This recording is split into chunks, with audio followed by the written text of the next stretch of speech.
Shalom adik-adik, semangat pagi. Aku mau kenal Tuhan, aku mau cinta Tuhan melalui firman-Nya.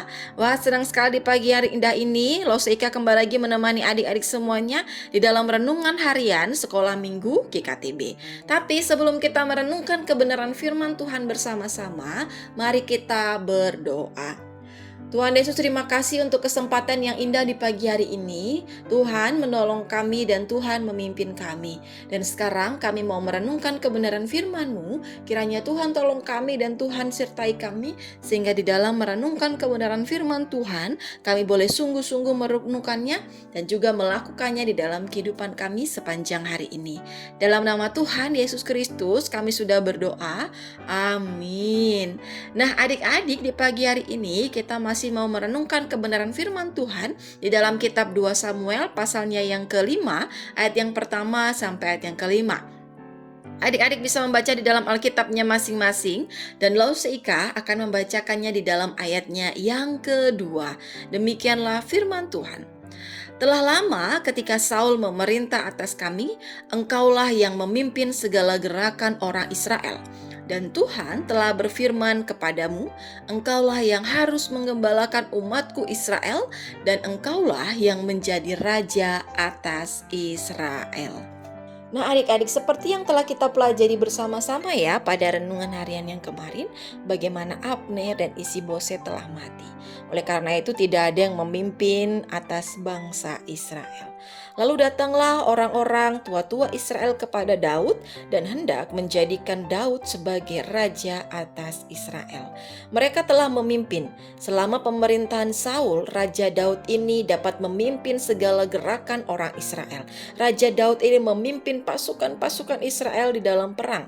Bahkan terlebih lagi, mereka tahu bahwa Tuhan sendiri telah berfirman kepada Daud bahwa Daud harus menggembalakan umat Israel dan menjadi raja atas Israel.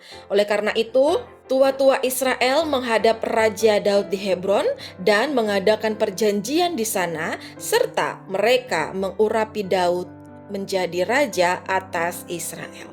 Nah adik-adik, ketika Raja Daud menjadi raja, ia pada saat itu berumur 30 tahun, dan pada waktu ia memimpin menjadi raja, ia dapat memerintah selama 40 tahun lamanya. Nah adik-adik, kalau kita melihat bagaimana pada saat itu Raja Daud resmi menjadi raja atas seorang Israel, itu sebenarnya sama seperti yang difirmankan oleh Tuhan melalui perantaraan Samuel. Kalau adik-adik masih ingat di dalam renungan-renungan harian sebelumnya, bagaimana Tuhan memakai Samuel untuk menjadi perantara, menyampaikan bahwa Tuhan akan menjadikan Daud menjadi seorang raja atas bangsa Israel. Nah, melalui kebenaran firman Tuhan di pagi hari ini, kita pun juga dapat belajar bersama-sama ya adik-adik ya, bahwa apa yang telah Tuhan firmankan pasti digenapi. Apa yang Tuhan sudah nyatakan pasti akan digenapi.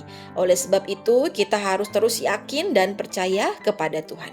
Jadi kalau Tuhan sudah berfirman bahwa Ia akan menolong kita, Ia akan menyertai kita, Ia akan memimpin kehidupan kita, maka kita harus percaya bahwa apa yang Tuhan firmankan pasti akan digenapi. Pasti Tuhan akan menolong kita, pasti Tuhan akan menyertai kita, pasti Tuhan akan memimpin kita dalam semua kehidupan kita.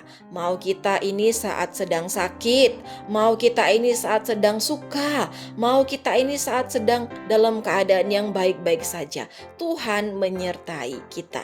Oleh karena itu, kalau kita meyakini bahwa apa yang Tuhan firmankan pasti akan terjadi, maka kita harus sungguh-sungguh percaya kepada Tuhan. Kita terus berharap kepada Tuhan dan kita terus mengandalkan Tuhan di dalam kehidupan kita hari lepas hari. Amin. Untuk kebenaran firman Tuhan di pagi hari ini, mari kita berdoa. Tuhan Yesus, terima kasih untuk kebenaran firman-Mu di pagi hari ini yang kami boleh dapat renungkan bersama-sama.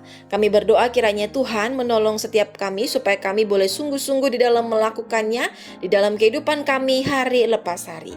Dan kami juga berdoa menyerahkan untuk semua aktivitas kami di sepanjang hari ini. Kiranya Tuhan menolong kami, memimpin kami supaya kami boleh dapat melakukan semua aktivitas kami dengan baik. Dalam nama Tuhan Yesus Kristus kami sudah berdoa. Amin.